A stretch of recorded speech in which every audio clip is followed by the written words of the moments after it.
tonight I had the Big-Eyed Ladies and Creatures show, and it's my very first art show. And speaking about how I got to this point with my my artwork, so first of all, it started with I really liked the big-eyed artists of the 1960s down in LA, like Eden and Medeiros, and so that first attracted me to that kind of style, big eyes. And then I really liked the Raphael and or Unger, however you like to say it. And so I really started just kind of practicing my artwork when I decided a couple of years ago that I was going to change vocations from web development into being a professional visual artist. So I started playing with remastering the master's works, and the squirrels got incorporated because my husband really likes the squirrels that come to our yard, and we have a bucket of nuts that sits by the front door, and they get fed on a regular basis all throughout the day, and to great horror of all of our neighbors, I'm sure.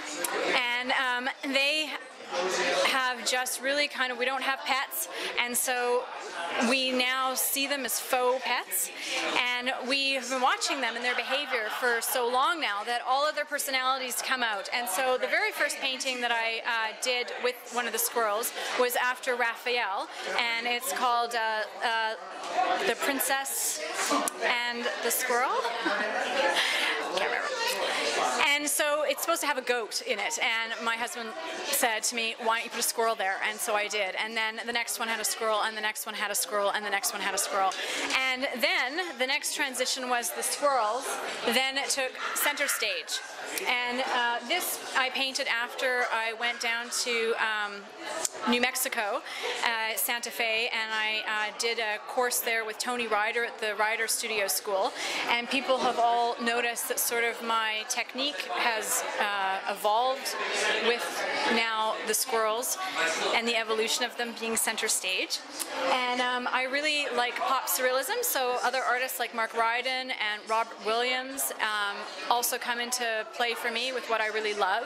And so another one of my paintings called They Walk on Water was an abstract, and then I see eyes in patterns. So if there's patterns somewhere, I see eyeballs or I see shapes, and I started just pulling their eyes out and their bodies, and the next thing I know, I've got a painting. So I'm taking sort of what I learned from working on master's paintings and getting my style there together, plus my imagination, and compacting it into one thing. And so my next show is going to be all of these kinds of squirrels called The Secret Squirrels. It's going to be in May 2011, and it's going to be a very fun, happy, and cheeky show.